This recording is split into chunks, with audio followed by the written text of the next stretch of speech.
It's the first time we've had a prime minister who doesn't really know anything, who doesn't actually have a fundamental, deep political understanding of the world. And this is commonly understood about Keir Starmer, I think. It's pretty widely accepted that he doesn't have a deep underlying ideological perspective. Keir Starmer was effectively selected by Morgan McSweeney and the Labour Together project in July 2019. He's the person who's going to get them over the line. It's going to win the Labour leadership election because he's been in the shadow cabinet under Corbyn, so he's still acceptable to a sort of more Corbynite supporting Labour Party members.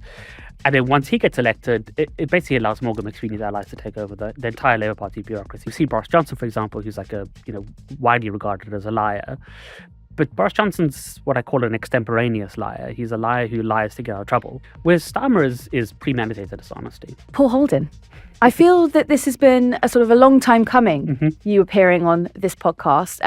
Bizarrely, I've actually spoken about your book, The Fraud, with another journalist who did not write the book. It was Peter Oborne, and he was very complimentary. Anyway, welcome. How are we? Very good. Thanks for having me. Well, thank you for coming in. But so this book is prescient. It's you sort of feel man of the hour, journalist of the hour, because it has ultimately led to the removal, arguably, of another couple of factors of Morgan McSweeney, who was Starmer's chief of staff, probably the most powerful Labour Party persona who wasn't elected. So let's sort of start actually where we are now, because we're now in a situation where Josh Simons, who used to be head of Labour Together, you and him have a little bit of potential legal trouble. Can you talk to me a little bit about what's going on between yourself and Josh? Sure. I mean, the story goes back to July 2023. I was just looking at the timeline before I came here. I approached Gabriel Pogren at the Sunday Times. I've been working on an investigation into Morgan McSweeney and Labour Together and this political faction by that stage for about 2 years already. And I had a set of documents that were specifically related to what Morgan McSweeney was doing between 2017 and 2020 via Labour Together. And the key part of that story, or that's not the entirety of that story, and it's a very interesting, complex story, but one of the elements that I was interested in there was that between 2018 and 2020, Labour Together doesn't declare the vast majority of its donations in violation of electoral law. So they're taking about £860,000 in donations, and they don't declare £730,000 of it. And some of the documents that I'd uncovered, I basically lucked into this incredible leak of documents out of the Labour Party, and they spoke to the possibility that maybe this wasn't a big mistake, that it's as plausible that maybe Morgan McSweeney chose not to report those donations.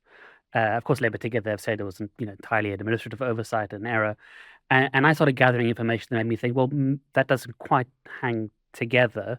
Certainly there's enough there that makes me think there would have been a strategic advantage to them not declaring that money, which is primarily that they are running an entirely secret covert campaign. And when I say they, I call it the Labour Together project in the book, but it's primarily Morgan McSweeney, Steve Reid, who's now cabinet minister, and this guy called Imran Ahmed, who works very closely with them, and he's now the CEO of an organisation called the Centre for Countering Digital Hate. I'll just pause you there because I do think it's really worth mentioning, and you do actually make this point clear in the book, that they didn't present themselves as a group that was working to destabilise the current Labour leadership. That's not how they presented themselves. They showed that they were presenting as if they were just trying to get Labour elected. Sure. And that's actually part of a multi-year campaign of premeditated misdirection. Because in 2017, we know that they basically, after the 2017 general election, where the Labour Party's done better than expected, and after that election, Jeremy Corbyn is at that, within the Labour Party seen as sort of, he can't be removed because the election has gone better than expected. And he's at the sort of, the Corbynites are at their height of their power. And the Labour Together project sets out to effectively destroy Corbynism so they can choose his replacement. But they can't do that publicly. They can't do it explicitly. And in fact, Labour Together, before Morgan McSweeney got involved, had been doing this work in the party, trying to bring it together, trying to resolve factional disputes, trying to have conversations. So they just used that image that had already been curated as its presentation in public. And that was specifically designed to prevent people from looking into their work, from sort of lulling people into to a false sense of security, also procuring the cooperation of lots of people on this project without actually telling them exactly what was going on. So between 2018 and 2020, Labour Together are saying in public, we are a cross-factional organisation. We just want to make sure all the elements of the party come together and can resolve the deep factional issues here, which is the exact opposite of what they're actually doing, which is they're setting about running a series of covert and secret projects to destroy the prospects of the left succeeding in the Labour Party. Because you look at those key players who were involved at the, sort of towards the outset. Sure. Now you look at it after your journalism and after Gabriel Pogren's publishing, you look at that and you go, well, if it was an organisation that was being run in part by Morgan McSweeney, and you've got Peter Mandelson heavily advising it, well, then surely this must have been your big red flag. But actually, as you say, it was rather covert. It wasn't as, I went to confessional. I went to several Labour Together events, and I would see Peter Mandelson there, and I'd go, "Gosh, this must be kind of a bit more of a right wing, more of a right Labour right movement than I quite understand it to be." But it wasn't alarm bell ringing at the time. Well, the thing is, it's actually quite interesting because there's a lot of people who are participating in that stuff who don't know what's going on. So I'll give you a good example. There's two very good examples. One is John Cruddas. So John Cruddas is an MP who actually founded Labour Together. He's on the board of Labour Together. While they're undertaking the secret stuff, he's also quite unwell at the time. I think he has, quite a bad sort of chronic illness. And I interviewed him for the book, and I said to him, look, these are the things I've discovered that Labour Together were doing at the time. They were creating this organisation, CCDH. They're running this campaign called Stop Funding Fake News. What do you have to say to that? And he's like, I literally have no idea what you're talking about. I don't know what you're talking about. And I don't think that John Cruddas is lying to me. I think he's telling me the truth. I think he genuinely didn't know. Another person is Neil Lawson, who I interviewed for the book, and he's also written about it quite extensively, because Neil Lawson runs this think tank called Compass, which is sort of actually what Labour Together said it was doing. Because Compass basically tries to create a place where progressive opinion in the UK can work and collaborate together. This idea that, you can actually get the Greens and the Labour Party and the Lib Dems all working together in a collaborative way to build a general left liberal progressive alliance that can defeat the Tories. And he works very closely with Morgan McSweeney, and I think what's interesting about the story is it seems like Neil Lawson really invites him into his life. Neil Lawson says, he repeatedly tells me about it, and he writes about it as well, how often he had Morgan McSweeney in his home. And he has this very, very lovely flat on the banks of the Thames, and Morgan McSweeney would come and they would talk political strategy. And at the time, Neil Lawson was being told that Morgan McSweeney's real project is basically just Corbynism without Corbyn. Right, that he believes in a left-wing politics, but that Corbyn is too unprofessional. The anti-Semitism crisis is staining the party, and as a result, we need to displace it and replace it with a professional version of Corbynism. And Neil Lawson works with him on that basis, introduces him to funders, goes to these meetings, and then obviously it turns out that it's the total opposite of what he's doing. That actually this is an incredibly narrow factional project to erase the possibility of any sort of left-wing politics in the Labour Party. And by what I mean by left-wing politics is that I think that the Morgan McSweeney and his political faction genuinely despise the Corbynite left, which is the anti-imperial left, and the Stop the War left. They really can't stand them. But they have contempt, genuine contempt for the soft left as well. And so even at this time, you've got another character who's involved almost from the outset is Lisa Nandy, and she's straddling these two camps, and arguably she still has been because she sits in Starmer's cabinet, but she was also, I think, close to Corbyn would be probably overdoing it, but she was certainly in the room with Corbyn. And at one point as well, and I do think you note this in the book, she's even actually telling Corbyn and his advisors, no, this organisation is not here to bring you down, it's actually to work alongside you. Yeah. And that actually calms their fears. It does. For a couple of minutes. Yeah. I mean, and it's still to me a bit of a mystery because I never got to speak to Lisa Nandy. I'd like to speak to her about it, but there was no sense that Lisa Nandy knew of the secret stuff. There's also quite a distinct sense that she got quite upset with the direction of Labour Together. In 2022, 2023, when Joe Simons comes on board, both John Cruddas and Lisa Nandy step aside because they they don't like the direction of the organization, which is, in John Cruddas' word, to try and make Labour Together an adjunct of the leader's office. But it does seem like there is an in-group that works very closely with Morgan McSweeney, who knows what's going on. And then basically there's loads of people around them who don't know what's going on entirely. And the in-group seems to be, to me, very obvious that I can prove would be Steve Reed and Morgan McSweeney, this guy Imran Ahmed. How much the funders know, I don't know. The other person who's around there is Shabana Mahmood. That's an interesting thing as well, because she's on the executive committee of Labour Together. Now, what we do know for certain is that I don't know to what extent she was involved in the 2017 to 2020 stuff. What is very clear from one of the emails that I've seen is that she and Steve Reed and Morgan McSweeney are being consulted when Labour Together is put under investigation by the Electoral Commission about how to respond to the Electoral Commission, which shows a degree of familiarity with how Labour Together was operating in that time, which I think hasn't come through in the media reporting so far. I think the media reporting is so focused on Morgan McSweeney that we've not turned our attention just yet to the other collaborators in that project. That's Steve Reed and Shabana Mahmood. There's a lot I want to sort of ask you. Also, correct me if I'm wrong, but is Shabana Mahmood at one point not sitting on the NEC looking after the complaints process? Is she?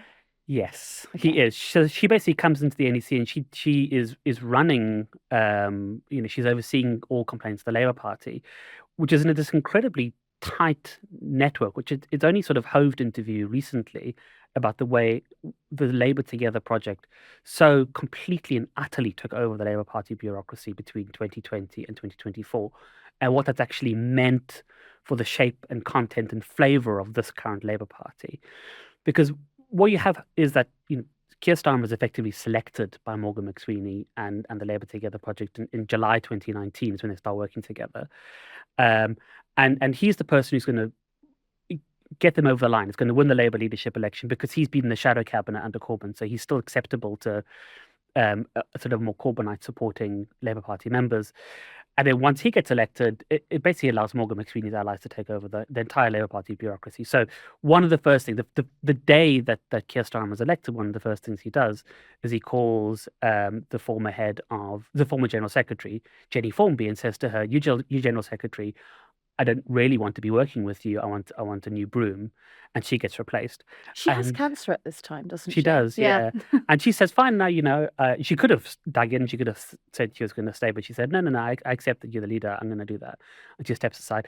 And then there's this very interesting moment, which, I write about in brief in my book, but it's actually an interesting moment where so much changes in the Labour Party and the future of the party could have been so different. Because actually, Keir Starmer's first choice is Anneliese Midgley. Now, Anneliese Midgley is, who's now an MP, but generally speaking, she was seen as sympathetic to the Corbynite wing. She's employed by Unite. And actually, at that stage, Keir Starmer approaches Len McCluskey, who's the head of Unite, and says, can we basically take Anneliese Midgley from you and make a general secretary? And they do this whole deal. And Anneliese Midgley leaves. And then it's spiked. It's killed. And nobody quite knows exactly what killed it. And I've heard all sorts of apocryphal stories about angry phone calls to Starmer by certain right-wing MPs. But the point is that it's killed.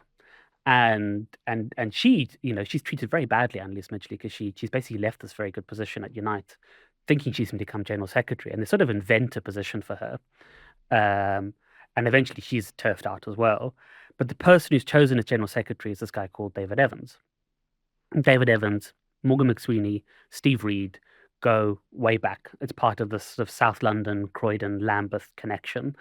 And it's quite interesting because I had, spoke to some insiders and they were telling me the extent to which Steve Reed and Morgan McSweeney and David Evans would meet to basically determine the business of the Labour Party. Because effectively, what Morgan McSweeney said to Keir Starmer, as far as I can tell, and I've actually seen some of these emails, I was reading them the other day, is to say, you don't run the Labour Party. You focus on trying to become Prime Minister. I'll run the Labour Party. I'll take care of us. I'm your Chief of Staff. Otherwise, you're going to be pulled into all sorts of disputes. And it's so interesting that Starmer effectively accepts that, because it's actually quite unusual for Labour leaders to do that. Tony Blair, for example, was like in the guts of the party, in the same way that Mandelson was in the guts of the party. He wants to understand who everyone is and manipulates it. Starmer basically subcontracts, like he subcontracts most of his politics to Morgan McSweeney. He says, you run it with David Evans. And at that point, with Shabana Mahmood, who then gets elected onto the NEC, you have this very tight system where you effectively have Morgan McSweeney, Steve Reed, Shabana Mahmood, David Evans shaping who can and can't be in the Labour Party. And there's this a very aggressive censoring of what you can and can't say about certain decisions. So, for example, when Jeremy Corbyn loses the whip, there's a message that gets sent out. You're not allowed to discuss this in branch meetings. You're not allowed to discuss this in CLP meetings. And of course, everybody's pissed off by that and says, you can't tell us what to say. You've just removed the leader of the Labour Party. None of us think this is a good idea. And there's just CLP after CLP, 70, 80 CLPs where they pass motions, which are basically violate their rule, which then starts a process of they get disciplined for breaking the instruction, which begins a process of like denuding those CLPs of left-wing members. So there's, those CLPs, then they decide, the people who are part of them, this is not a fight that's worth having anymore. Some of them just resign in disgust. Some of them they get put through disciplinary processes they find offensive, but they're also telling loads of other people that this party has become censorious and authoritarian, and it starts this whole exodus of left-wing members out of the party, which ironically now we're seeing is going to be a really existential problem for the Labour Party, but at the time incredibly useful for the Morgan McSweeney faction, because they can effectively take it over, and what it means is that by 2023, when they start getting emotion preparing for government, and there is this possibility to select this massive intake of 200 MPs, they're in total control of that selection process, and are directly choosing who can and can't be an MP, and deciding like very substantively what our parliament looks like. And I think that story is in itself quite disturbing. It's one of the most interesting, I think, of the sort of political purges almost those couple of years when they're deselecting or selecting certain candidates. I mean, the number of people I've spoken to who were sort of in line for the role, they had been anointed by their local union branches. They had been told, you've worked for the party for 15 years or so, and then unceremoniously dumped. And a number of them in these selection meetings before they've even discussed the long list, being told, being accused of things that they don't quite understand. I mean, Jamie Driscoll's a fascinating example of that, the sort of the accusations that were levied at him. And he was, we're going down the path, but sorry. Let me pull right back. Okay, so let's go back to that sort of the short-termism or the... So we've sort of gone away from Josh Simons a bit. We have really gone away from Josh Simons, but we'll circle back. We'll come right back. It is an interesting period because the extent to which the purge, and I think it is very substantively a purge, is almost done. There's elements of it that are like obviously insane and bizarre. So the reasons why that people can't stand that they're given are insane in certain cases. So there's a candidate in Milton Keynes who's told they can't stand because they'd liked a tweet from Nicola Sturgeon where she said she's recovered from COVID. And they were like, that's supporting another political party. And she's like, this is ridiculous. Why am I even being in a political party where I need to be defending myself from the fact that Nicola Sturgeon's recovered from COVID and that's a good thing? Obviously, Jamie Driscoll is a great example. Then you have Faisal Shaheen, for example. Faisal Shaheen, who stitched up at the last minute as elections happening. And I've seen the dossier that they used against her. And the thing that's so interesting about it is, first of all, it's nonsense, this dossier. Like, it's basically just going through social media. She shared a video, like a Jon Stewart skit, right? A Jon Stewart skit where he is basically poking fun at how when people talk about Israel and Palestine, everybody gets very het up and very angry. And that's the substance of the skit, and she's been asked to respond to it. The due diligence report that's done on Faisal Shaheen is more detailed than the due diligence report that's done on Peter Mandelson before appointing him as US ambassador, right? Yeah. There's more effort putting into like stitching up an individual candidate there is checking whether Peter Mandelson's like a fit and proper person to be the most important diplomatic post in the country. But there's also another element to it as well, which is the performative element to it, which I think people didn't quite understand at the time, is that within this particular faction, they understood their job to win the election as appealing to what they called hero voters, to sort of right-leaning Tory voters who are sort of floating after the disaster of the Tory period. And they needed to signal to these people that the Labour Party had changed in some sort of fundamental way from what it was 5 years ago. And there were instances where they would choose individuals and effectively humiliate them. And probably the best example of that is Diane Abbott. Yes. Right. Would they humiliate this person in public? Really, and Diane Abbott was treated awfully, because you look at her case when she wrote this letter to the Guardian. Obviously, she apologized for. So I think it's the Observer. She apologized for the letter almost immediately, and she's put under this like lengthy investigation. There's nothing to investigate. She wrote a letter. She's apologized for it. Either you accept or you don't accept the apology. There's nothing to investigate there. They're not trying to like solve a murder or anything. There's no reason it should take a year and a half. At the time, actually, Keir Starmer and other people are going about and misleading people as to the nature of the investigation and where it's gotten to. And I believe that's actually been done to send a signal to a particular voting segment. That's actually we're holding up Diane Abbott as somebody that we are humiliating, to show that we have a commonality in the way we believe that the left wing should be treated. Like there's a very aggressive attempt to not just purge the party, but then there's also a degree of schadenfreude, like factional schadenfreude, but there's also this like performative humiliating people. Diane Abbott's one of the more interesting cases to me, because it was one they totally miscalculated, where someone like Lloyd Russell Moyle, for example, where he was sort of unceremoniously deselected. Was it a couple of days before the election? He wasn't actually deselected. What he was put under investigation. That's right. He wasn't told the nature of the complaint. And then when he sort of begged and begged and begged, you have to tell me what this is, it sort of boiled down to some kind of allegation that was a couple of years prior that he'd already been dealt with in the party.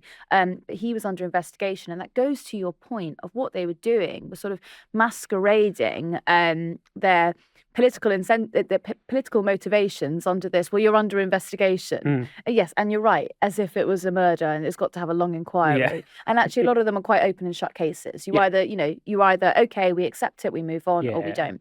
But they were prolonging these periods of time to make people extraordinarily uncomfortable. And force them to resign a lot of the time. And force them to resign, yes. People put on an investigation for years and years and years eventually are just like, you know what, I'm sick of this. But they totally miscalculated as well with Diane Abbott. Faiza Shaheen, they also did, because then she ended up running as an independent, splitting the vote, and then in a seat that Labour could have won. But they didn't really care because they were winning so many at that point. Diane Abbott, the strength of feeling countrywide, they weren't expecting. What it looked like from the outside, I think, to many former or potential voters, was there's this elderly black stateswoman who has been a part of politics, first black MP. She's one of the most important figures that we currently have in Parliament. And genuinely impressive, right? If you look at her CV, like genuinely very impressive person. And she was sort of put onto the stake.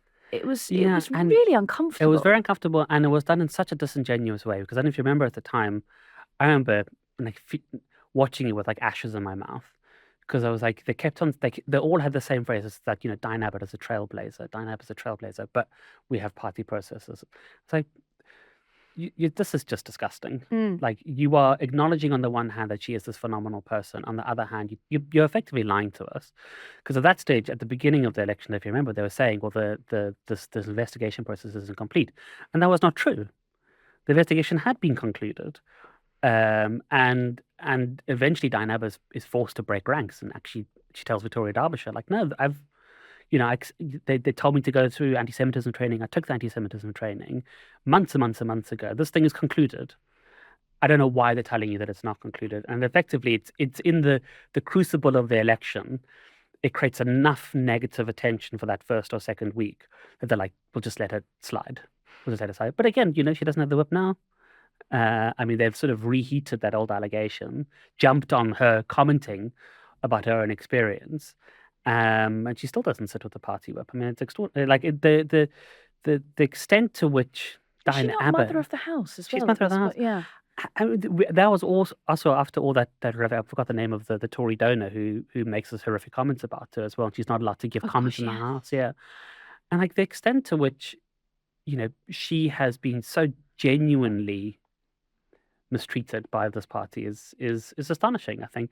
And it's part of what I think the party doesn't understand in a very deep way is that people see it. Like if you read The Voice, for example, which is like, one of the best, one of the most prominent newspapers for like the Afro-Caribbean community. It's Frank Hester, isn't it? That's it, Yes. yeah. So Frank Hester distracted comment, by it, yeah. Carry on, The Voice, yeah. But you read The Voice, and The Voice is very interesting because The Voice is from 2023 onwards saying very explicitly, like, and it's not just Diane Abbott, because there's other examples like Maurice McLeod, who's like a very well-respected activist, who's Almost also stitched up. guaranteed that seat, isn't Almost he? guaranteed that seat. Yeah. And he's also stitched up with this like ridiculous allegations against him, like really ugly stuff as well. And there was this like deep and abiding sense in like Streatham, was it? Streatham, that's right. Yeah. In The Voice, they are writing these editorials like, we see you, we see what's happening here, which is this is a factional purge, but it's a factional purge that has overtones of attacking Black and ethnic minority people, right? Like this is what we see this again and again and again. So it's almost like part of the dissolution of the Labour Party's voting coalition now. I think what people don't understand is the extent to which it started dissolving in 2023 already, because there were significant portions of the population who generally were like rock solid Labour voters who are looking at the way the Labour Party is running things, not just from a factional perspective, but there's this deep and abiding sense that, the way that Martin Ford is treated, the way that Diane Abbott is treated, the way that Maurice McLeod is treated, the way that Faisal Sheen is treated, the way that the party comments around Gaza, that there is this disinterest and a lack of concern for issues of racism in the party. There is this hierarchy of racism that operates.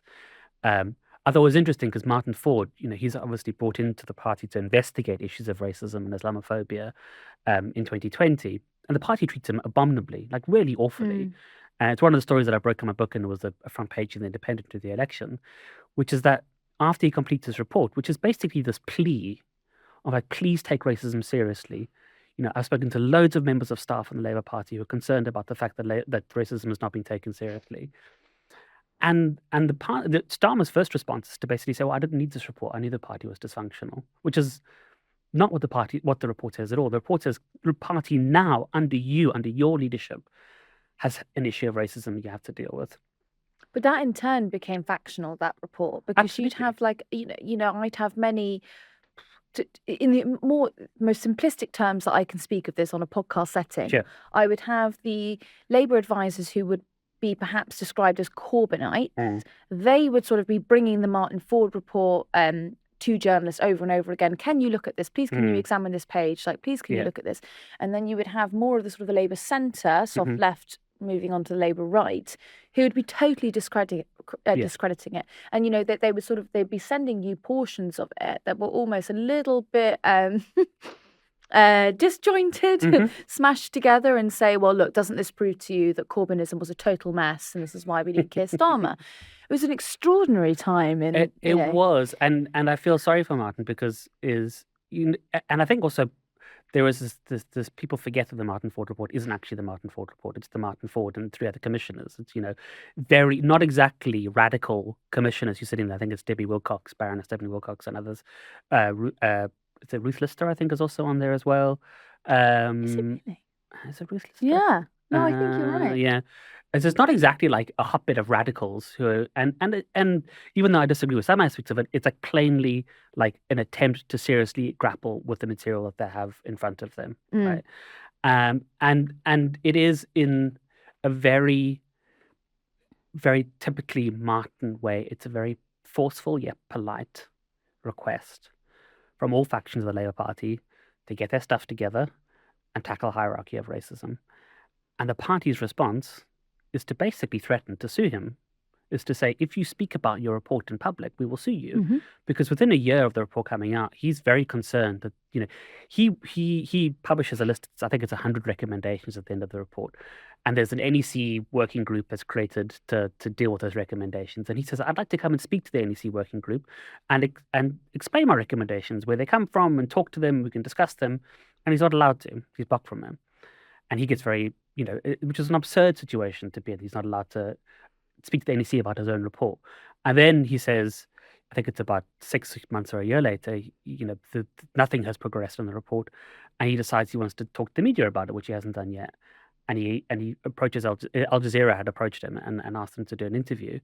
And in response, the party says, if you appear on Al Jazeera, you're misconducting yourself. These incredibly vituperative letters. And then when he does give the interview, again, this very vituperative set of letters towards him, really trying to, as the Independent said, trying to gag him, trying to stop him from speaking. It's just an extraordinary situation where you have a highly respected black KC who's done loads of work on Windrush, who spent 3 years diving into the bowels of the Labour Party, which is a really unpleasant process for anybody. Believe me, I've done it as well. It's not a nice process to get involved in that stuff. And has applied his mind to it, has come up with like a fair-minded report trying to deal with the issues. And the response to the Labour Party is, if you talk in public, we will sue you.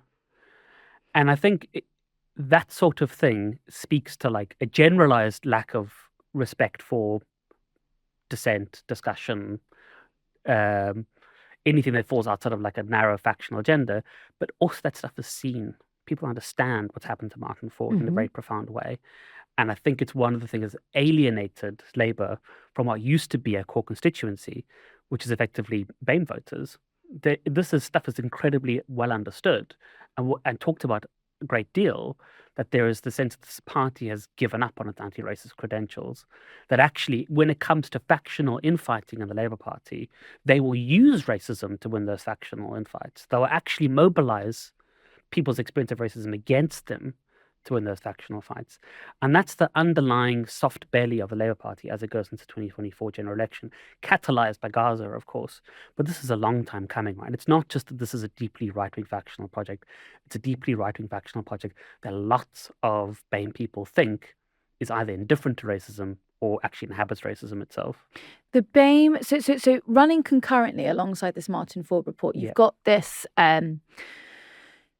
Let's sort of go around the Black Lives Matter protest, because I think that's a really interesting period of time for Keir Starmer, because that's sort of when publicly for the first time, I think it's acknowledged by a couple of commentators that perhaps actually Starmer can't quite land on a position. Starmer is attempting to straddle multiple positions to see what sticks.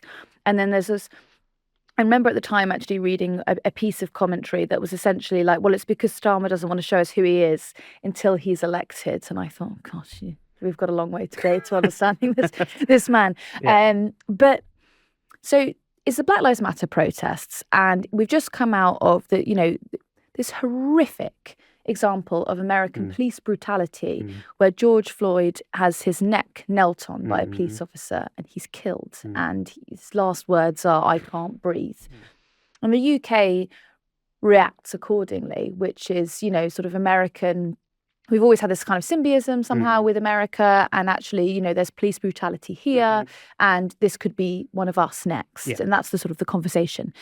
Keir Starmer doesn't quite know how to land, and he's losing black and minority ethnic members of the Labour Party sort of quite a rapid pace. And do you want to tell me a little bit about that? I mean, what happens, so there's two things that happen simultaneous, almost overlap with each other. One is the leak of this thing called the leaked report, which is a bit of, for people who don't know the Labour Party, deep Labour Party history, I'll try to summarize very quickly, which is basically this report that's written by Labour Party staffers in response to an ongoing investigation by the Equalities Human Rights Commission. And these Labour Party staffers, in answering the questions that have been posed by the EHRC, have uncovered all sorts of documents. They could basically use the search tool inside the Labour Party. And they discover WhatsApp chats, and they discover all these emails.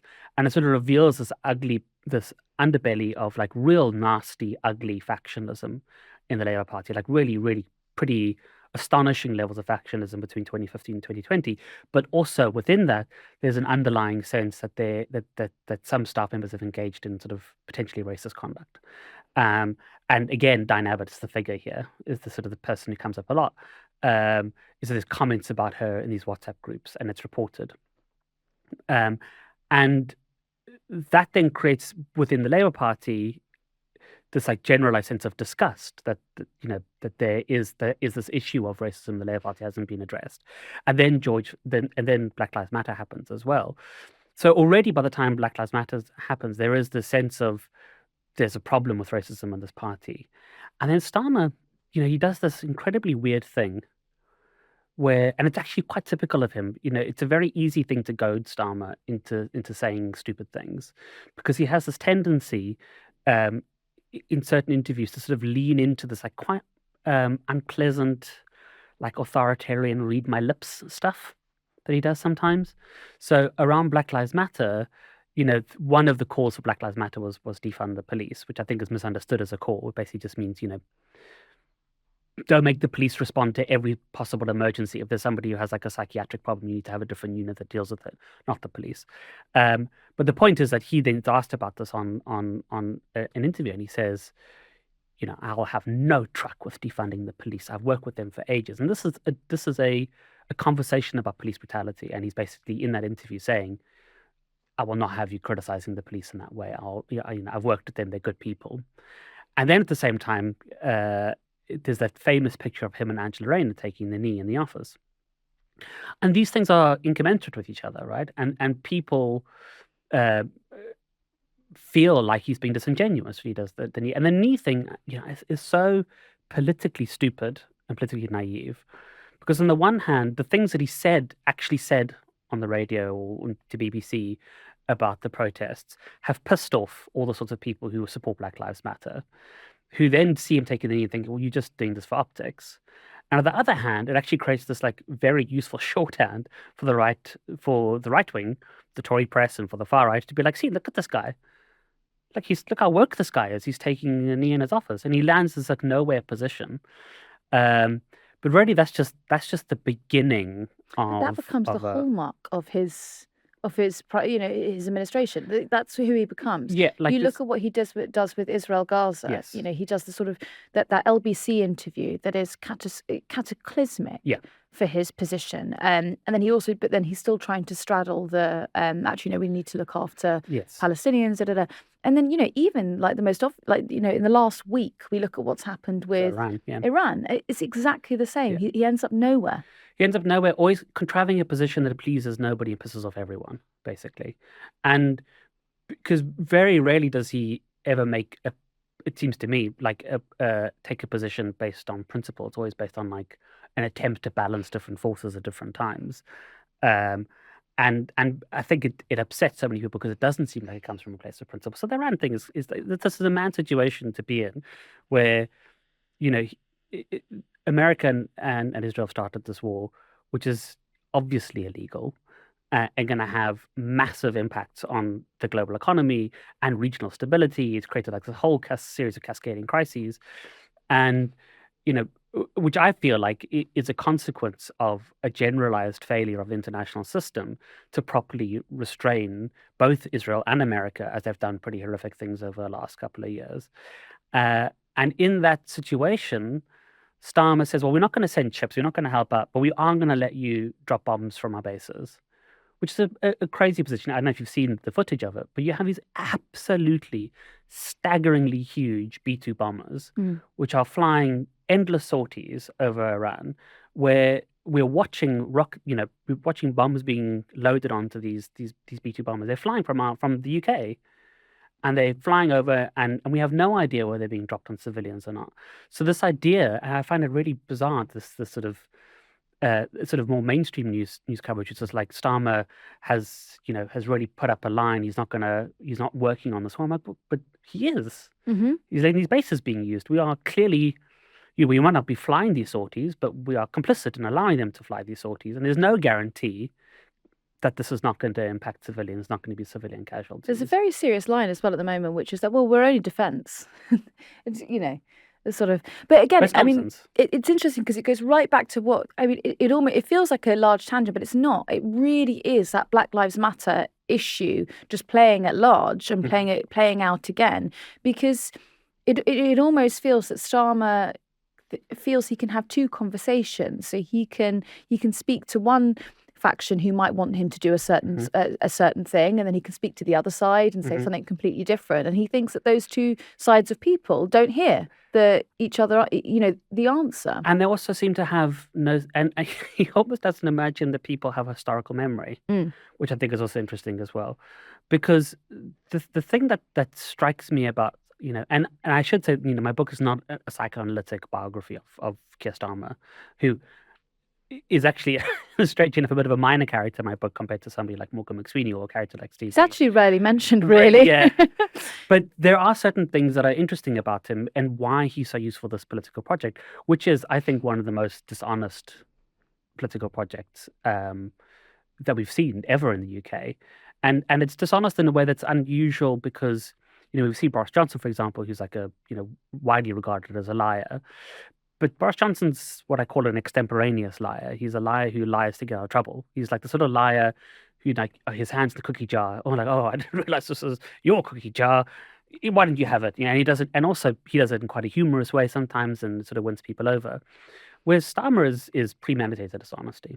He especially 2020 and then again in 2024, presenting entirely confabulated versions of himself to win over particular voting segments with like no sense that he's ever going to follow through on those principles. And what it means is that there is something unique in him, which I can't put my finger on, is he shows or he betrays literally no sense of internal conflict or dissonance about saying one thing one day and saying another thing another day. And sometimes it's really, really, really obvious and profound. And I've used this example before, but it's the one that always sticks with me. I don't know if you remember, it was in 2023, there was all this discussion about, the heart of the Labour Party's electoral offer at that stage was their Green New Deal, what was it called? The Green Investment or Recovery Plan, which is this 28 billion pounds a year plan to invest in green technology. And that was going to drive growth under them. And there's lots of discussion, are you actually going to do this or not? And eventually it's dumped. But I remember the literal week where there's briefing happening, and there's briefing in The Guardian saying, this is going to be killed, this is going to be killed, this is going to be killed. And then Keir Starmer would be asked questions, and you'd say, on Monday, yes, we're doing this. It's the absolute core, like I believe in it fundamentally. On day two, are you going to do it? You don't understand how important this has 100% buy-in from me. Wednesday, I've already told you on Monday and Tuesday that this is central to our electoral offer. We'll never remove it. It's how we're going to generate growth. On Thursday, no, we've decided to drop it, actually. We've realized it's a bad idea. And it's like, and on the Thursday, there's no sense that he's said all these very obvious commitments. He said, no, I'm committed to it the day before. First of all, it says to me, like, who's making up your policy? It doesn't seem to be you in any sort of meaningful way. But also, you don't seem to betray any sense of remorse or conflict. And he does this again and again as a matter of principle. I think that's the key thing here. So he'll often make statements of principle in one moment and then say the exact opposite principle a couple of years later or even a couple of weeks later.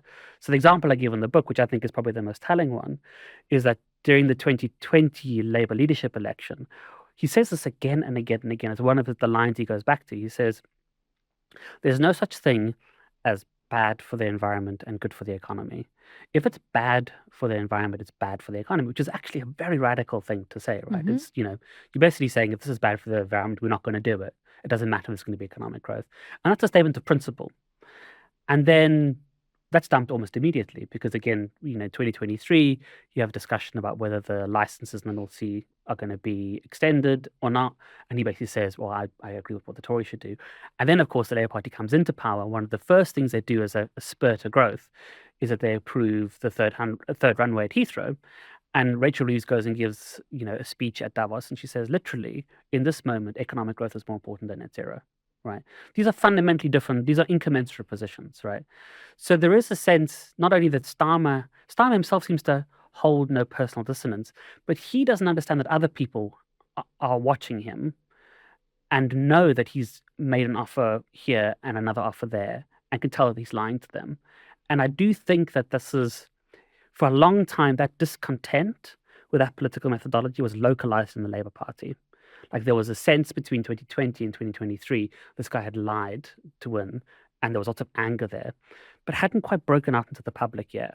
And I think 2024 is the moment, almost immediately after the election. And if you speak to, you read all the notes from focus groups that are being done, you look at the Labour Party's polling, and one of the profoundest things that comes from it is the sense that people felt like they were misled. Mm.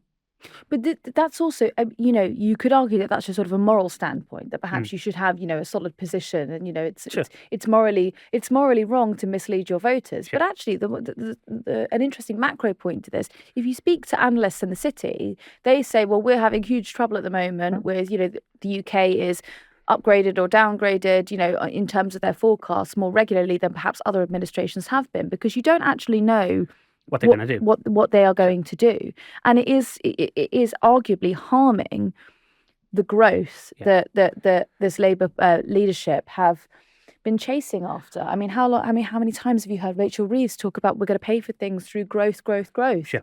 And then you do this sort of thing, and it harms it. I mean, it's very weird. We currently have this very bizarre situation because obviously Morgan McSweeney has been turfed out.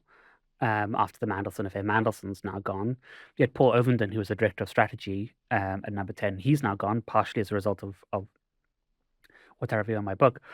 And you effectively have like a political and strategic vacuum at the heart of Number 10 now, because the person who's leading this government is, I think, maybe for the first time, maybe I'm wrong, maybe somebody can point to another example, but certainly in the time that I've been living in the UK and my sort of extended historical memory, is the first time you've had a prime minister who doesn't really know anything, who doesn't actually have a fundamental, deep political understanding of the world. And this is commonly understood about Keir Starmer, I think, is pretty widely accepted, that he doesn't have a deep underlying ideological perspective or a particularly thoroughgoing sense of political economy. He sees himself, I think, and the way he manages things is that fundamentally he's a manager and an advocate. So what he sees as his role is, I'm collecting this shadow cabinet together. They've all told me ahead of the election that they're all brilliant and on top of their stuff. I'm going to let them do their thing. They can come and report to me and get approval on certain things. But effectively, they've got it under control. I'm going to focus on the thing that interests me, which is foreign affairs. But also, it's not my job to necessarily make a policy. It's my job to advocate for that policy that you've decided on. So you write me a briefing and I'll argue in the public, like a barrister does, the best version of this argument that I can put forward. But right now you have a situation where there is no strategic direction. There's this massive vacuum at the heart of this political project.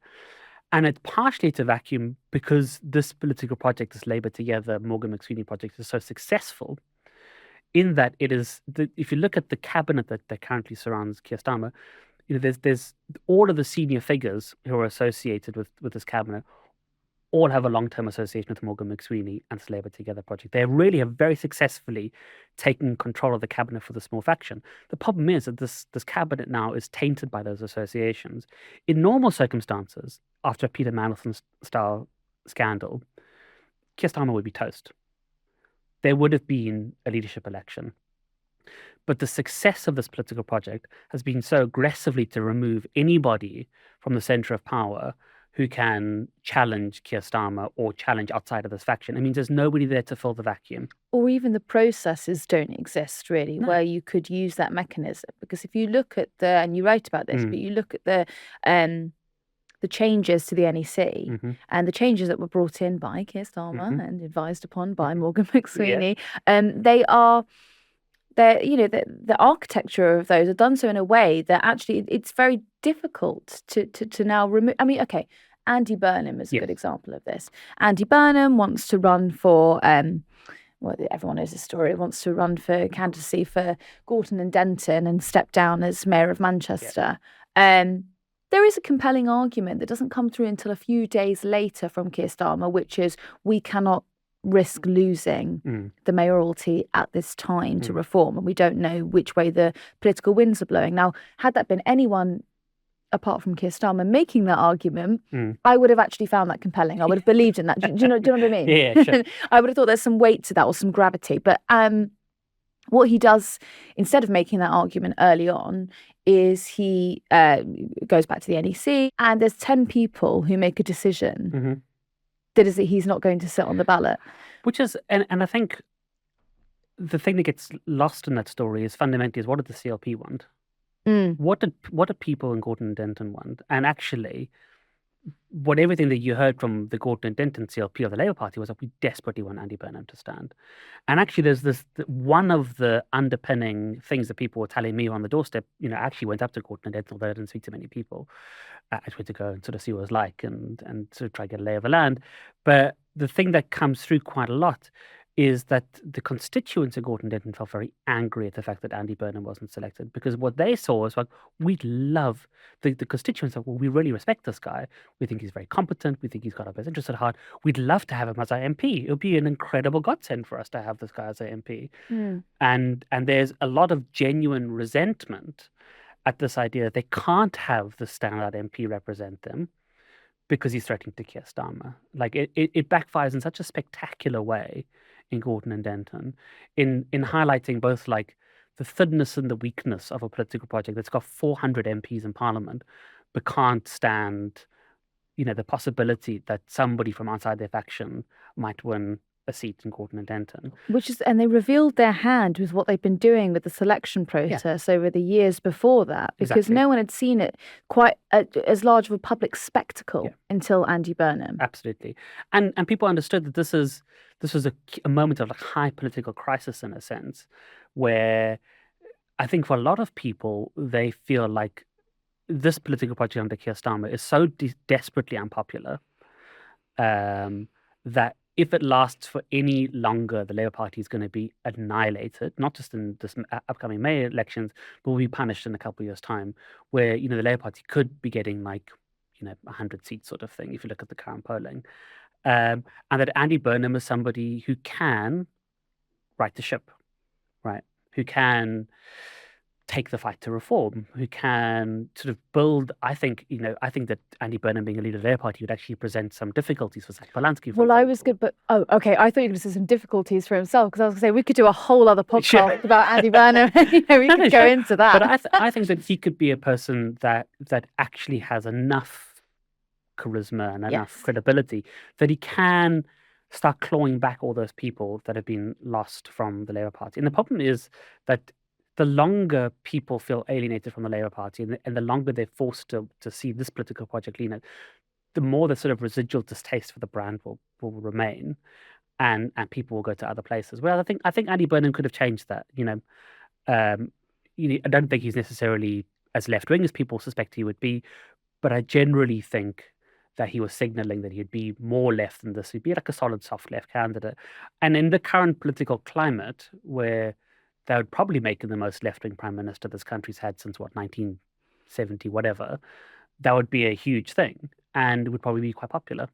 The your CLP point is really, if we've only been talking in acronyms, the Constituency Labour Party. Also, if you've made it this far and you didn't know what the CLP was, then thank you so much for staying on, because we have gone a little bit inside that. Yes. But the Constituency Labour Party. So yes, I mean this process of selections, when it was moved from local members deciding what was best for the local area, it was insourced to what? The centralised Labour Party. This is when they're making the decisions. And this is, that's what was interesting about Jeremy Corbyn and why there was such a furore, because I think Westminster, the ecosystem of Westminster, as in the journalists and the media reporting, couldn't quite understand why he wouldn't step down when he did, because he was still a member of that Labour Party. He was still going to CLP meetings, he was still meeting with members, and Westminster couldn't really understand why.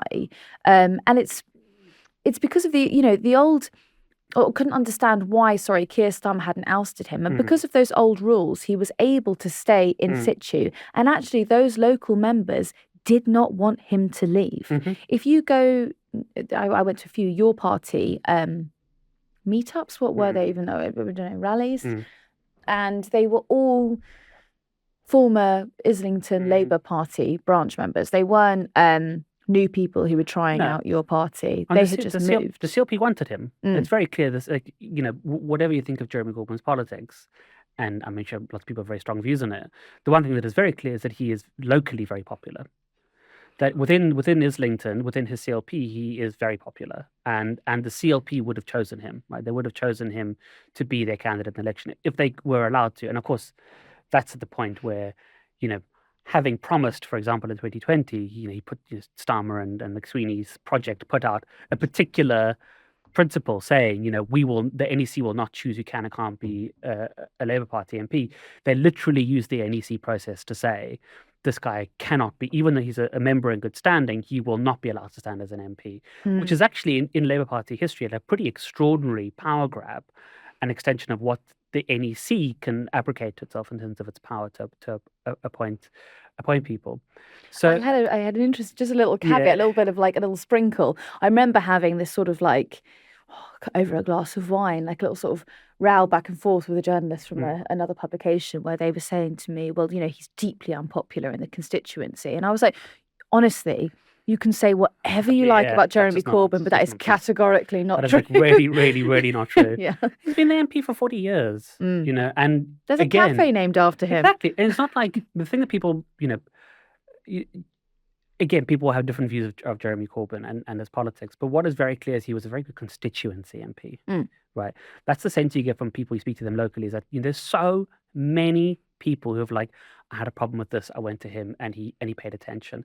And he's been focusing on the roads as well. I mean, his biggest achievements are not getting a dual carriageway through Islington and all of this sort of he takes minutiae. That stuff, he takes that stuff seriously, and he does, and people responded to that, right? I mean, the story that's we've been speaking a lot about the sort of the minutiae, and I think it's quite interesting because I think that gets lost in the national debate. But I think it's a useful thing to understand precisely how the minutiae of the sort of local level stuff has impacted on the national level stuff. And the story that blew my mind, absolutely blew my mind, that came out, I think it was in the iPaper, probably about 2 months ago, maybe a month ago, when all the Mandelson stuff was happening. I don't know if you know the story about the spreadsheet. I wasn't working on this, Sean. It was do you know, honestly, all credit to Kitty Donaldson, because all credit, but I was actually writing it. No. I was working on it at the time, and then it got published, and I was like, well, there you go. There you go. But yeah, it was a fantastic story. It's a great story. Yeah. And actually, I'm annoyed by the story because I wish I knew it before I published the book, because it's such an incredible story. It is so profound. I cannot think of anything more profound than that story, in a sense, that you have. And for people who don't know, because now we're just talking to each other. Yeah. And for people who don't know, the story came out, which is that there was this spreadsheet. And I've heard rumors of the spreadsheet, but it's a Google Doc spreadsheet that is maintained by Morgan McSweeney and a couple of political allies, where they basically have a list, as far as I understand, of members of the Labour Party who might be MP candidates or councillors. And it's effectively they're making notes and comments about who can and can't stand and why they can and can't stand, what evidence might be mobilized against them. Effectively a low-res Google Docs version of what Excalibur used to be. And Mandelson is inputting into it. Mandelson is so involved in the nitty-gritty of party management that he's feeding into the spreadsheet, which is really quite astonishing. You have Mandelson, who at the time is the owner and director of Global Counsel, which is a lobbying firm representing corporate clients like Palantir and all sorts of others. And you have McSweeney, who for the last 2.5 years have been breaking electoral law by not reporting donations and also running these, I think, genuinely despicable campaigns that he runs in 2017 to 2020, choosing who can and can't be a Labour Party councillor or MP. That is so deep and profound. And it makes so much sense as to why the Labour Party looks like it does in government now. Why, in a sense, actually the Labour Party looks so mediocre in government. Because one of the things that emerges from this process is there's nobody that I can see from this current intake of MPs who's been a stand-up performer. The only stand-up performer that I've seen in this new intake is Brian Leishman. And that's basically because he's been one of the most aggressive people pushing back against the Starmer project. Well, then there's also that, the couple who made it through. Yes. You look at someone like Neil Duncan Jordan in Poole. I think it's Poole. He was a trade union man. And I still look at him now, I don't quite know how he got onto the ballot. I think he might have escaped the selection process because I think his was quite early on. Yes. So I think he was an early on confirmed candidate. Yeah. But so he has been very interesting. Yeah. But then you look at himself, Chris Hinchcliffe, and Rachel Muscle got brought into that, but she wasn't 2024 intake. But they were deselected, or excuse me, not deselected. They had the whip removed for objecting to, and actually Chris Hinchcliffe was very interesting because I think he was objecting over streams. He was objecting to the planning farm stuff. Yes, yeah, that's right. Yes. Now we're getting deep into the weeds of Labour Party stuff. We are, but to be ousted for if they wanted to blitz through these planning regulations, and Angela Rayner was sort of heading up this project, and it was billed as, look, I don't care if you want to live on the green belt. Sometimes you've got to build on it. And Chris Hinchcliffe was raising a very, very valuable point, which wasn't like this sort of that weird newts line that Angela Rayner was using. He was saying, if you disrupt these streams, this could have a real, ecological and environmental impact, but also like economic impact as well down the line. Yes, very valid point. And then they just kicked him out. That's mad. I mean, it is astonishing the extent to which they respond to dissent so aggressively. It is the most intolerant political project, I think, that has ever taken over the Labour Party. I mean, Tony Blair, for example, never did that sort of stuff. I mean, Jeremy Corbyn famously broke through. I don't know how many times he broke through, but I think he set a record. And there was the sense that even though these people weren't going to hold power under Tony Blair, he accepted that they had a position in the party. He accepted that this was a broad church. He accepted that it was a party of different strands that, in its best version of itself, could all pull together. And I think Neil Lawson's very good on this stuff, actually. He speaks about how one of the problems with this political project and why it looks so shapeless and baggy and lacking direction is that there is no process of inter-party contestation around policy. And actually, this is very important, right?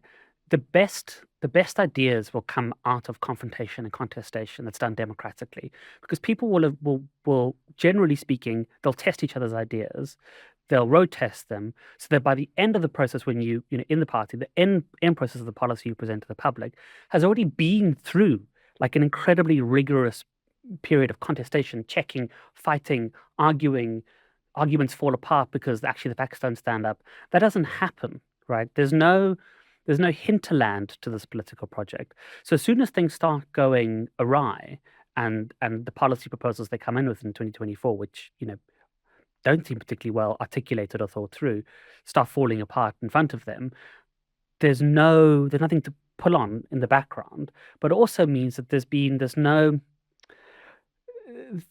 is not a battle-tested political project, in the sense that because there's no actual democratic contestation in the Labour Party, it's bureaucratic contestation. It's using the bureaucracy to wage an anti-democratic, at times, war on the left wing of the Labour Party to get rid of it and to silence opposing views. That you then have you have no situation where anybody's interrogated what they're going to do in government in any sort of meaningful way. And it's not helped, I should say, by a total hiatus on scrutiny from the media from 2023 onwards. And it really is quite profound, like how little this political project is subject to like proper interrogation beforehand. And the example that I give in the book is Keir Starmer's freebies, right? Because none of the stuff is secret. The Freebie stuff. It's declared in his register of interests. From 2023 onwards, I think there's journalists at Open Democracy and other places. Open Democracy is like a long-standing sort of left-leaning investigative site. It's very good. And they've been reporting on these freebies and saying, this is insane. We have this Labour leader who's taken more freebies than any other Labour leader combined since Tony Blair. What's going on here? And I remember before the election, I was calling journalists and being like, I haven't got my book out yet, but I just think you have to raise this. This is an issue that people deserve to know about. And it doesn't happen. It's literally the day before the polling happens is that Keir Starmer's asked for the first time by the FT about why he's been taking so many freebies. And of course, after the election, within months, it comes out that he's been taking all these freebies. And it's so damaging, I think, to like a generalized sense of political trust in this country that you didn't have a road testing of these ideas. You didn't have proper scrutiny before he was elected. And it meant that people fundamentally didn't understand the nature of the political project that they elected. And they didn't know what it was about. And it's fed this like deep and like very profound sense of betrayal which is obviously bad for this political project, but I think it's bad for democracy. I think it's, people don't speak about it in these terms. I'm more used to speaking about like grand, is it good for democracy terms in South Africa, where our democracy is relatively new. But I think it is bad for democracy. I think it's bad for democracy for people to believe their politicians lie all the time. Well, certainly as well, because the sort of freebies that were being taken were, arguably, if they had been the Conservatives taking them, they would have been, spoken about in the House as extraordinarily egregious. You look at some of the tickets that were taken from the Premier League, for example, when we're talking about a potential football regulator. And, you're taking tickets or meetups with the people who have, I'm just going to say something, the Premier League have got a bit of an interest in the football regulator. And so, you've got the gambling industry as well. The gambling industry. And it leads to, actually, we can talk about this afterwards, but I'll briefly just say it leads to an extraordinary row, actually, just before the 2024 election with one cabinet minister who's actually still there, who threatens to resign over... I'll tell you about it afterwards. Okay, yeah, interesting. I've never heard this story. But it is... Yeah, go on. I mean, the thing that, it is remarkable... When people say they don't understand the Mandelson decision, I always come back to Mandelson because I think he's a bit of a cipher for like what's gone wrong in the Labour Party over a long period of time. And you look at the stuff that's been released this last week, and you look at the due diligence report, which is extremely thin, I should say. I mean, in terms of like, I think there's probably more due diligence, like I've said, being done on Labour Party councillors than this. But still, within this due diligence report that is produced for Keir Starmer, there's like glaring red flags. Like, do not appoint this guy. This is mad. What are you thinking appointing this guy? He owns Global Council, for God's sakes. He owns a big stake in it. There's going to be conflict of interest there. And it's like, the thing that amazed me about the freebies is that, first of all, he only starts taking freebies from 2021 because it's COVID. So he packs in this enormous quantity of freebies in a very short space of time. But he is taking it from these industries, like you said, the Premier League and the gambling regulator. And what he's doing, it's so irresponsible. Because what he's doing is he's pre-conflicting himself before he comes into power. He's basically saying, I'm going to take these freebies, I'm going to have a good time, I'm going to take my family to the football, to the races, whatever. But what it means is that he can't actually regulate these issues anymore without somebody saying, well, this is a problem. You've taken these freebies. Are you conflicted? What conversations did you have during this time?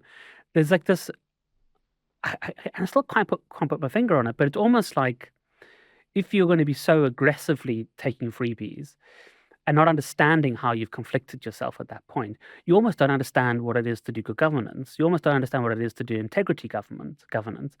And then it makes sense why you can have a look at Peter Mandelson and be like, oh, it's fine. He's this is not a conflict at all, right? It almost doesn't occur to him that this is a conflict of interest. And actually, what you're looking at is a political project that is absolutely swimming in big money donations, in like a massive influx of lobbyists, which seems to have no sense of how this closeness to lobbying firms and to lobbyists and to big money and to corporations is going to impact its policy-making stuff, but it's also going to drive public distrust. There's also an argument, though, towards those donations, which I think actually would be interested in exploring further, probably not on this podcast because we've really gone quite deep, but I think that there's the correlation between the hemorrhaging of the membership and, Starmer's being told that, he, as you've said, he's outsourced his the overseeing of the Labour Party to Morgan McSweeney and a couple of other people. They're saying, no, it's just still the bad members that are gone. We're just changing. Do you know what I mean? It's absolutely fine. Don't worry about the donations that aren't coming in anymore. We've got 10 people who give us money. Exactly. Yeah. And he's doing this sort of this dance with the unions, and behind the scenes he's also being told, like, actually quite small fry money what comes in from the unions compared to what you then have to give to the unions in return, which is sort of oversight to quite a lot of the legislation, or at least the I've forgotten what the official term is, but when you help me out, when you're putting together your bill, you sort of the committee stage. Thank you. Yes, sorry. Anyway, so they're saying they take quite a lot compared to what they put in. How about we entertain business? Sure.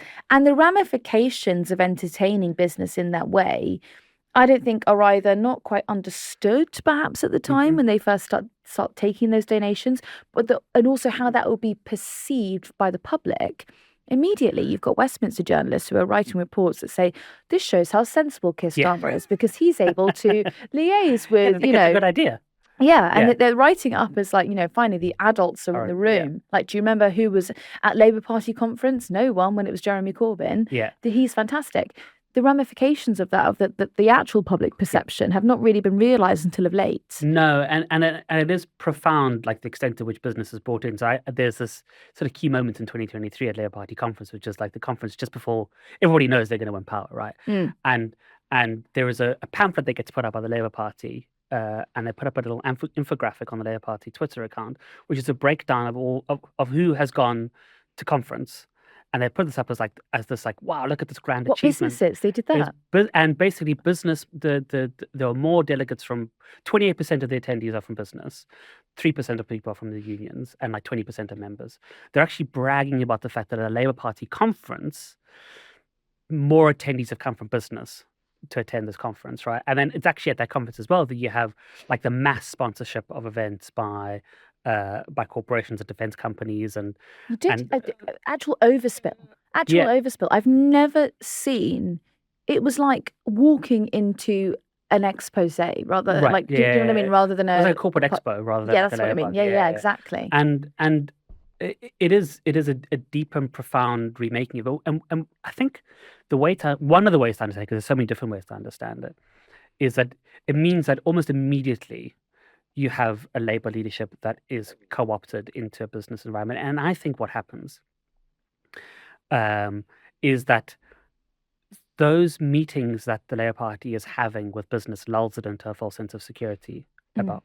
They basically are told, as far as I can see, don't worry about taking an active role in shaping investment and in shaping policy direction. Ditch your Green New Deal stuff. You could do a little bit of carbon capture funding if you want, a little bit of AI funding. But effectively, if you do a Washington consensus style government where you do fiscal rules and you set these levers right, growth will come. Don't worry, we'll come to you. If you show us that you're the adults in the room, we'll bring the investment. We'll start doing stuff. And of course, it doesn't happen. And it means that actually, by effectively accepting what the businesses are saying to them and saying that, if you set these rules and you do fiscal discipline, everything will be fine. It means there's nothing in reserve when it doesn't happen. The Labour Party has effectively absented itself after the election from having a meaningful proactive role in industrial strategy. Right? It can't actually, it's decided to absent itself on the process of trying to create economic growth that it says is required in order to distribute and increase welfare spending and that sort of stuff. And it makes it entirely unstable because now it's entirely at the whims of the business cycle. It's why you have this mad situation where literally every month we're looking at OBR projections and like the tiniest little shifting in accounting will fundamentally change the government's position on how it can present its narrative story because it's absent of itself. It's not involved in that stuff. And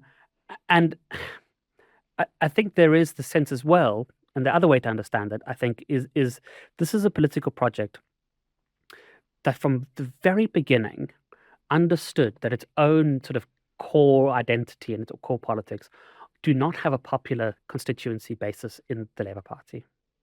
And the good example I give of this is Morgan McSweeney in 2015 runs Liz Kendall's election campaign for the Labour leadership, and she gets, I think it's 4.5 or 5% of the votes. Yeah, 4%, right? Liz, yeah. This is not a project, which we now see playing out more sort of profoundly. This is not a project that is popular with its own membership. And part of what this project is doing is effectively taking over the bureaucracy to inoculate a political project from its own membership base. And that's what the money is all about. Because if you have 10 or 15 billionaire or millionaire donors coming in, you don't need a membership to fund you. You also don't need union money. It also means, at a very deep and fundamental level, that the people who are elected aren't accountable to the membership. They aren't necessarily accountable to the unions. They're accountable to 10 to 15 donors and, in the case of Portraiture, a massive hedge fund that gives them £4 million ahead of the election. And you see that happen. This is actually a pretty profound process that happens in 2020 to 2024, you see a decoupling of the MPs and the parliamentary party, and also I'd say at a sort of council and constituency level, from the membership in a very deep and fundamental way. One of the vehicles for that, interestingly, is Labour Together, because Labour Together, having gone dormant in 2020, effectively after Morgan McSweeney takes over Labour Party via Keir Starmer, reactivates and comes back to life in 2023. And Josh Simons comes in and he's appointed to the board. And one of the things that starts happening, the first thing they do is they launch this big public report in April 2023, which effectively publishes a guide for how, it's like the intellectual guide for how they're going to pitch themselves electorally, which is basically we're going to be right wing. And thereafter, end of 2023, beginning of 2024, there's loads of money that comes into Labour Together, like very substantive amounts of money. I think the National does a calculation, I think it's in June or July 2024, which says that over 50% of all the money being given to regulated entities that aren't political parties, regulated by Electoral Commission, is going just into Labour Together. It's a huge amount of money, over £1 million, I think it's £1.5 million or something like that. If you're American and listening to this, you're probably like, laughing. Yeah. But in the British system, that's a lot of money, right? Yeah. And what you then have is you have this dual process that happens. Well, on the one hand, Morgan McSweeney and it seems now Peter Mandelson are choosing, alongside people like Luke Akehurst, who are pretty factional players, who can be an MP. And then Labour Together is funding them. And Labour Together funds the election campaigns of 105 MPs. Providing staffers. Yeah. Providing staffers, going into the offices of Annalise Dodds and all sorts of other people. They're providing into Jonathan Reynolds' office as well. He recently gave a statement in Parliament where he said, I haven't taken a pound from Labour Together. And it turns out he was Darren Jones, wasn't it? Sorry, Darren Jones, you're right. Darren Sorry, Jones, yeah. And then he's corrected by Ian Levery. That's right, yeah. Yeah. And then and he says, well, no, it's just a staffer, so I never actually took the money. But obviously, if someone's assigned to your... It's a value, right? Yeah. So the thing that comes out of that is, you have something that I think is quite concerning, which is you have 100 MPs. Well, first of all, you have 200 MPs handpicked by Morgan McSweeney and his political faction, who I think have been chosen primarily for loyalty and certainly not for their popularity at the membership. And the second thing is that because they're being told, don't worry about raising money from your constituency, we've got these donors who fund Labour Together. We'll give you money, or we'll fund it into your CLP, or one of our funders will fund it. So they don't have to answer to their CLP. They're answering instead to something completely different. They're not accountable to their CLP. They're not accountable to the membership. In certain cases, not even appointed by the CLP, because in 2024, when the election is called, Josh Simons, for example, is just parachuted in by the NEC, right? There's not even a CLP selection process. Who are these people accountable to? They're accountable to a tiny, really tiny, minuscule number of super wealthy donors. And then incredibly as well, actually, I don't know if you remember this, Sean, but we were at Labour conference that year and I said, he's the protege of the Labour Party. He's going to be sort of, he'll be somebody in this government that's coming up. And then there was a few bits of prattering and that about, how he's fantastic. He's just the embodiment of Labour. Where did he come from? He came out of nowhere. He did not come out of nowhere. Which actually is quite a nice full circle moment. You never actually said what your problem was. Yeah, well, so to go back to the beginning again, I go to Sunday Times, Gabriel Pogrund, and they publish a story in November 2023, which is about this money that hasn't been declared by Morgan McSweeney. And it's the documents that I have are pretty damning, right? They're pretty damning, speaking to, at the very least, raising serious concerns about whether this was intentional and whether they were candid with the Electoral Commission when they put her investigation. And at the same time, I'm writing some stories with Matt Taibbi in the States, with his outlet called Racket News. And part of what I'm doing in those stories is telling one preview of what Morgan McSweeney is doing while he's not declaring his donations. And one of the things that he's doing is he's starting this thing called Stop Funding Fake News, and then later CCDH, which launches this really problematic attack on independent journalism and demonetizes left-wing outlets that they see as an obstacle to their political ambitions. They frame it as, going after misinformation and hate, but I've looked through all the material, I've looked through all the stuff that they criticize, and their arguments don't stand up, right? It's not a sophisticated campaign, but it's a very successful one in demonetizing these outlets. And in response, Labour Together hires a firm called APCO Worldwide, which is a reputation management firm. And we've now seen some of the documents out of that investigation, and effectively we've seen the contract, which I thought was very revealing. I'd never seen it before, which was published, I think, about a month ago. And the contract is very clear that Labour Together has appointed APCO, and APCO will put together, in their words, a package of materials that will proactively undermine the coordinated attacks on Labour Together by Paul Holden and Matt Taibbi. Right? Now, just to say, everything I've published on Morgan McSweeney and with Matt Taibbi and CCDH has gone through like multiple editorial processes. I'm not launching an attack on Labour Together. I think I'm doing, and I think it stands up, factually accurate public interest reporting about some of the most important people in our government. And then it starts getting mad because in January 2024, I think it is, they've done some investigation into me, into my colleagues. They've tried to find something on me that can be used against me. And really, I'm pretty boring outside of this work, so there's nothing to use against me. I'm also very private. I don't have any social media. You can't find a picture of me and my partner online. I've kept that very secret because my work in South Africa has at times been quite dangerous. So I've kept that purposefully secret because I don't want bad actors in South Africa to know who my family are. And in January 2024, they hire, I think that the subcontract to somebody, and they write this mad report called Operation Cannon, absolutely mad, insane thing, which inadvertently maybe, or I don't know if it was inadvertent or not, but it doesn't just investigate me and my colleague Andrew Feinstein, this report claims that actually me and Andrew Feinstein are secretly intelligence assets of South African intelligence, and we're receiving information from Russia, which, if you know anything about political history, is mad because me and Andrew couldn't go back to South Africa for years under threat of arrest. And we've been investigating, I don't know how many ANC presidents for I don't know how long. And we've been sued by Russian oligarchs. But it also investigates Gabriel Pogrund, and it also investigates Henry Dyer and Harry York. And some of the stuff it says about Gabriel Pogrund, I don't know the detail of it, but I understand it's very offensive. And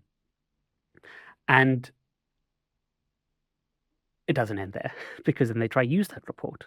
And in January 2024, in response to the fact that I've been publishing these stories with Matt Taibbi and the Sunday Times, Labour Together and Josh Simons put in a complaint about me to what's called the National Cybersecurity Centre, which is a part of GCHQ. And the complaint is, we suspect that Paul Holden is the recipient of hacks out of the Electoral Commission by foreign state actors.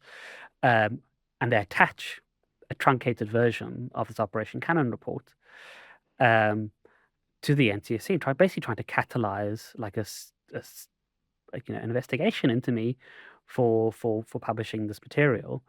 Eventually, it gets, I don't know any of this is happening. The only sense that I have that something weird is happening is that around about the same time that I'm writing these stories and putting in write replies, I'm also working with the Telegraph. And in early February, the Telegraph, I've just gotten some new documents on the Electoral Commission through an FOI.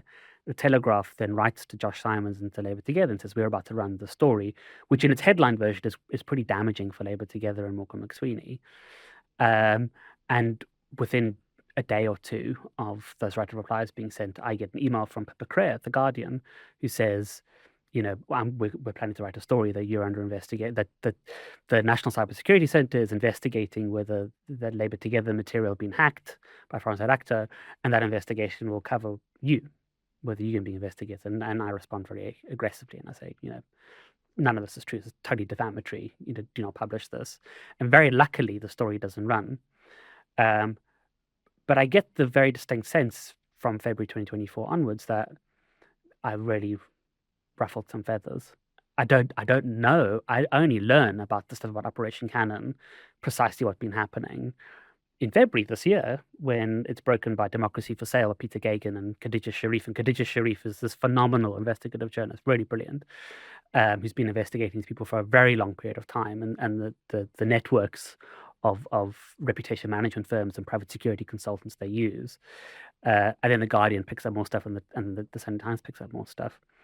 All of which basically goes to show that in response to my public interest, factually accurate journalism, I think there was a pretty aggressive, quite expensive campaign to try and destroy my reputation, and to catalyze investigations into me.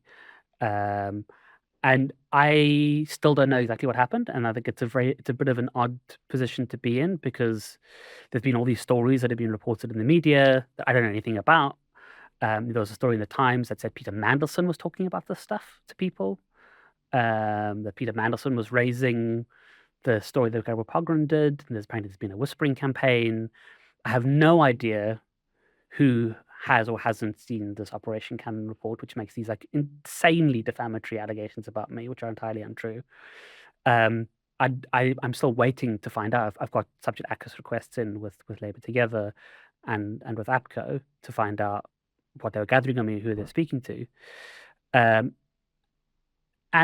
I've right now it's a bit easier to talk about because the book has come out, and to my like great astonishment, it's been picked up, and it's actually done quite well in the sense that it's fed a lot of big stories, and I was worried it was going to be totally ignored.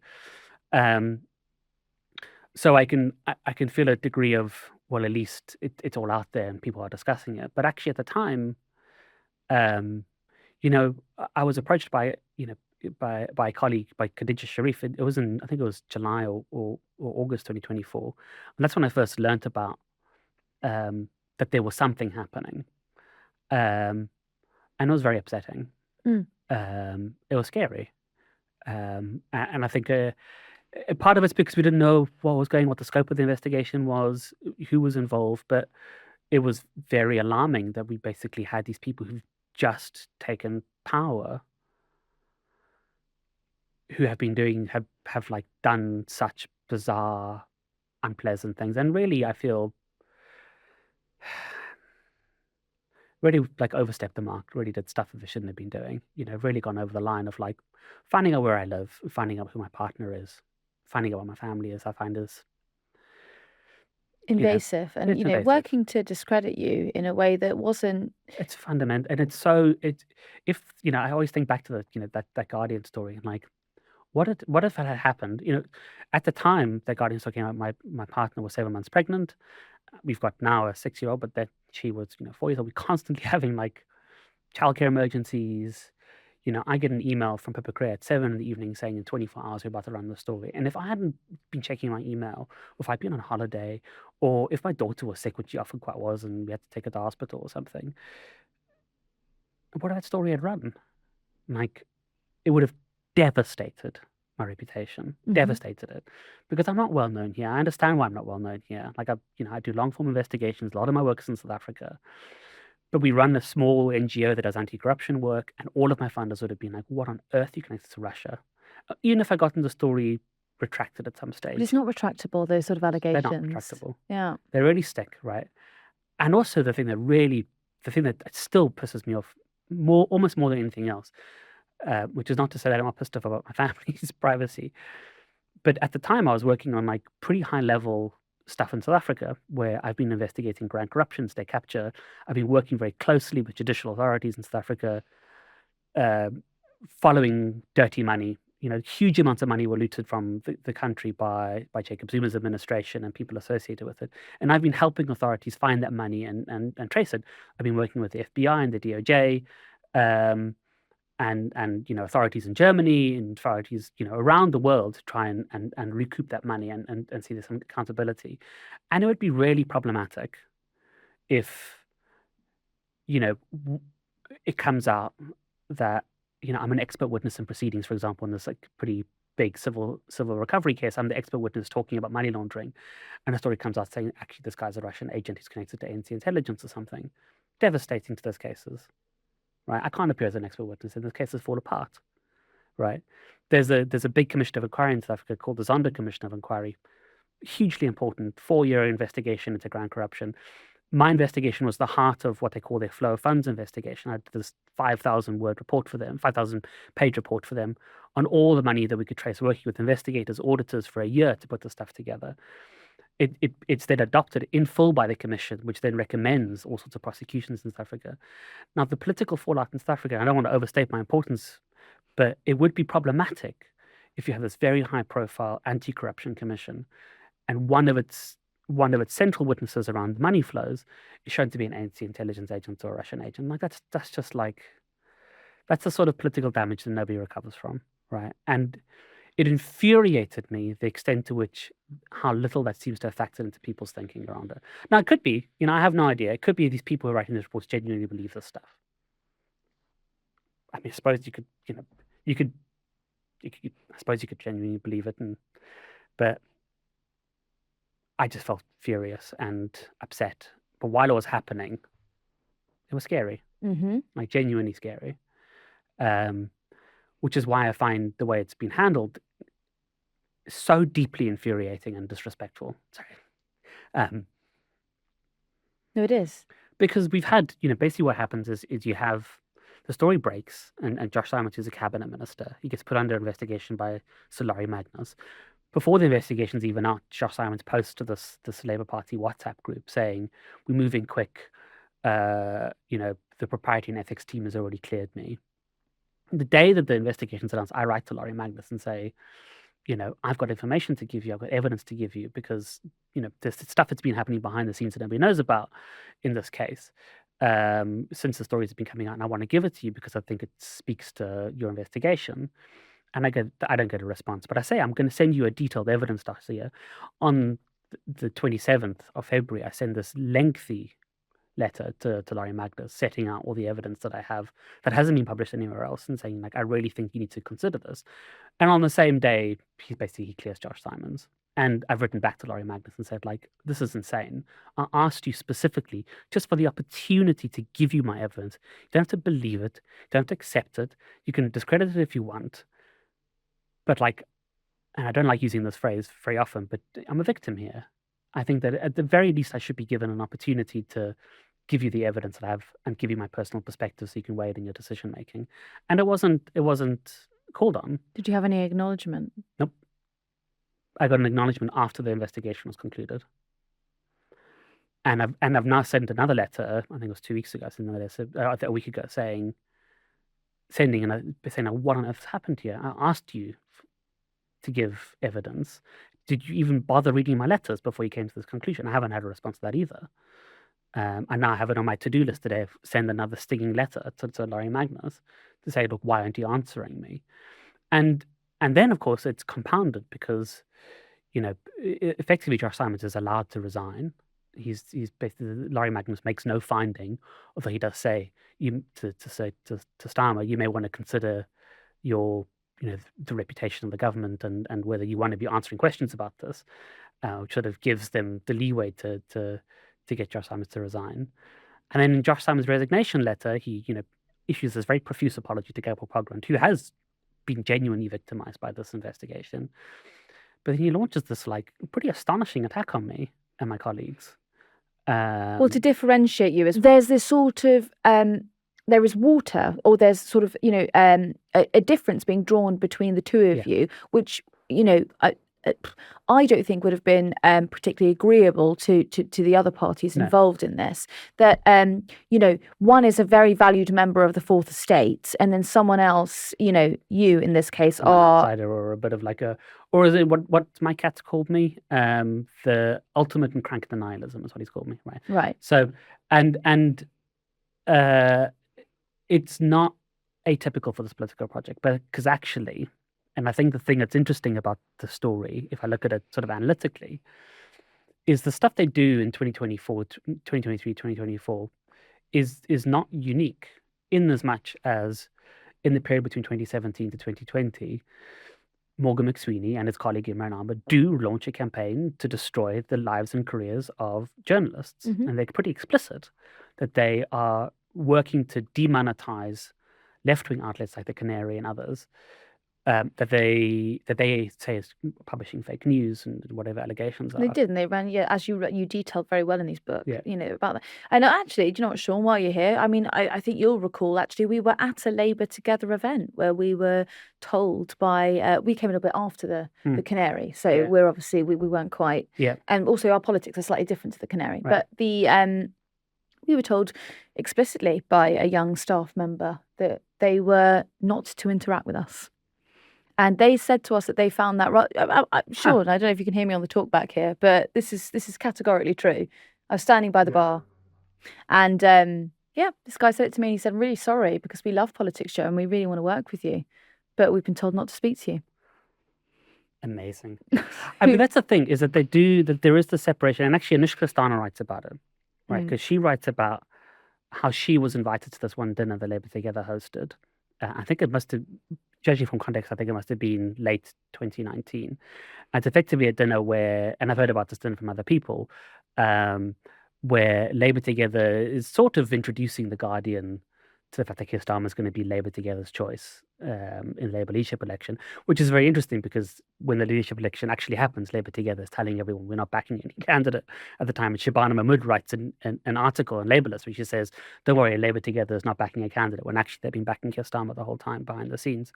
But Keir Starmer talks about the Stop Funding Fake News campaign going after the Canary, then her experience. And she says, the thing that I learned from that is that from Morgan McSweeney and Labour Together's perspective, or the Labour Together Project's perspective, is that there's journalists you can schmooze and there's journalists you destroy.